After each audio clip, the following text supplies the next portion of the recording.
Sure Dariyat tercümesi birinci ayetten başlayıp okuyayımız inşallah. Euzubillahimineşşeytanirracim. Nihayet şefkatlik ve mehriban Allah'ın ismiyle başlayayım.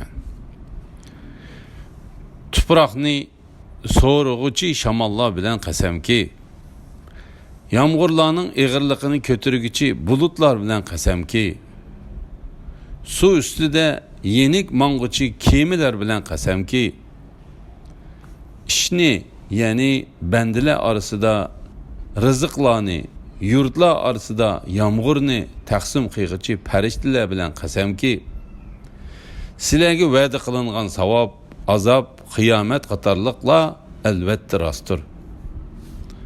Yaxshi amallarni mukofotlash, yomon amallarni jazolash cho'qim bo'ladigan ishdir. Yo'llari ba osmon bilan qasamki, payg'ambar haqida sizlarning so'zinglar haqiqatan xilma-xildir. Alloh taolaning ilmi azlisida hidoyatdan buruv etilgan odam Qur'onga va Muhammad alayhissalomga iymon keltirishdan buruv etiladi. Kazzoblarga la'nat bo'lsinki, ular jaholatga cho'mgan bo'lib, oxirat ishidan g'aflatdadir. Ular Rasulullohdan qiyomat qachon bo'ladi deb so'raydi. U bo'lsa, u kunda do'zaxda azoblanadigan kundir. Do'zaxga muakkal farishtalar ularga sizlarga qilingan azobni tetinglar, mana bu sizlar dunyodagi cheg'inglarda oldiratgan narsadir deydi. Shubhisizki taqvodorlar jannatlarda va iqib turgan buloqlarning orasida bo'ladi. Ular Rabbi ato qilgan narsalarni qabul qiladi. Ular buningdan ilgari, ya'ni dunyodagi chog'da yaxshi ish qilguvchilar edi. Ular kechasi oz uxlaydi. Ular saharlarda Rabbidan mag'firat tilaydi. Ularning pul mollarida soillar va iffatlikligidan soillik qilmaydigan muhtojlar huquqqa ega edi. Ya'ni ular soillarga va muhtojlarga sadaqa qiladi. Ziminda va o'zinglarda Allohga chin e'tiqod qiladiganlar uchun Allohning qudratini va birligini ko'rsatadigan nurg'un alomatlar bor. Buni ko'rmamsizlar? Osmonda sizlarning rizqinglar bor. Sizlarga va'da qilingan savob bor. Osmonning va zaminning Robbi bilan qasamki, sizlarga va'da qilingan narsa o'zinglarning so'zlayotganinglardek, ya'ni so'zligininglarning o'zinglarga aniq bo'lganidek haqdir. Ey Muhammad sallallahu aleyhi ve sellem, sana İbrahim'nin hürmetlik mehmanlarının haberi yetmedi mi? Yetti mi? Öz vaxtida ular İbrahim'nin yeniga kirib salam dedi. İbrahim salamni ilik aldı. İçide natunish odamlar dedi. Şunun bilan u asta ailesiga chiqib, pishirilgan bir semiz mozayni elib kirib, ularning oldiga qo'yib, yemamsizlar dedi. Ularning tamoq yemaganligini ko'rib, dilida ulardan qo'rqdi. Ular qo'rqmagan, biz Rabbingning elchilarimiz dedi. Ular İbrahimga bilimlik bir o'g'il bilan xo'sh xabar berdi.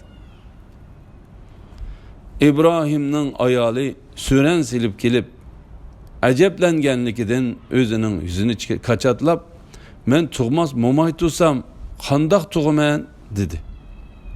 Ular Rabbing shundoq dedi. U haqiqatan hikmat bilan ish qilg'uchidir, hammani bilguchidir dedi.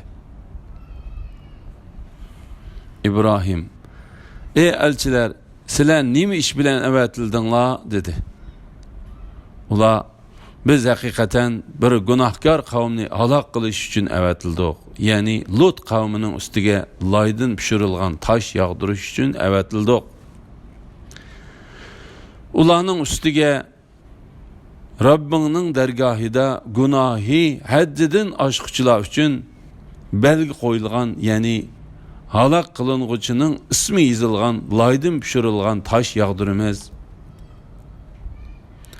Halak bolmusun dep Lut'nun şehrideki müminlerini sırtı çıkırıp ettik. Biz o şehirden, Müslümanlardan fakat bir aylınıla taptık. O şehirde qattiq azaptın qo'rqadiganlar üçün nişan qaldırdık. Musa'nın qissasida bir türlük alamet var. Öz vaqtida onu biz Fir'avnga ro'shan dalil bilan avatdik. Fir'avn öz qo'shuni bilan iymondan yuz o'rdi. U Musa sehrigardir yoki majnundir dedi. Fir'avnni ve onun qo'shunini jazoladik. Ularni dengizga tashladik. Fir'avn ayıplanguchidir. Adning qissasida bir türlük alamet var. Öz vaqtida ularga yaman bo'ronni avatdik.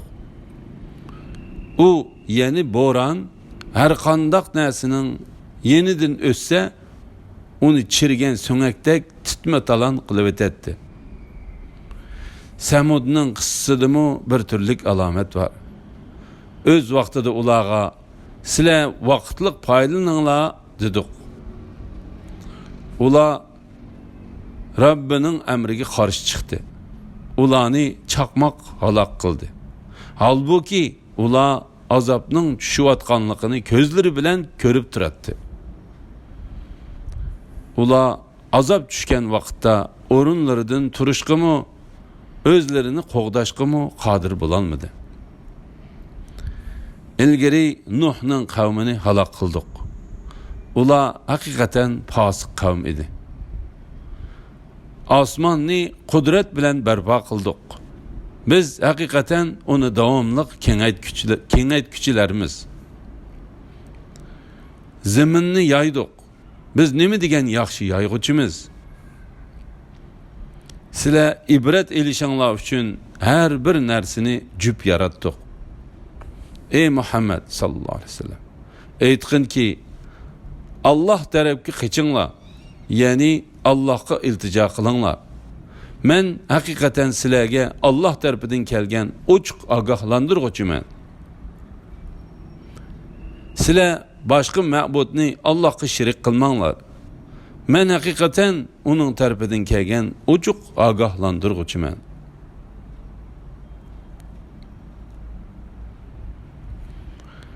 Ulardan ilgariki ummatlarmi shundoq edi.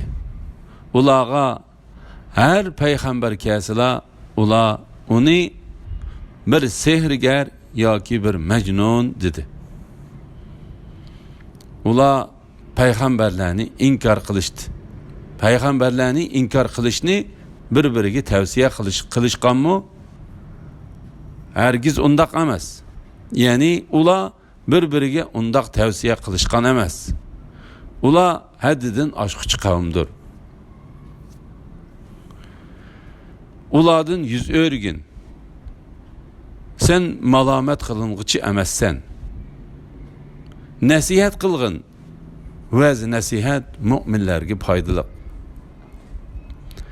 Cinlarni, insanlarni faqat mən ibadət qilish üçün yaratdım. Ulardan mən rızıq tiləməyəm və ularning meni ozuqlandırışını tiləməyəm. Allah haqiqatan hammaga rizq berguchidir, qudratlidir. Allahning quvvati ortiqdir. Özlerine zulüm kıyganlar, özlerine zulüm kıyganlardan, azaptan ötkenki halak bolgan dostlarının nesibisidek nesibisi boludu. Bula azabımga aldıratmısın. Kafirlağı vədi kılınğan kündün kafirlağı vay.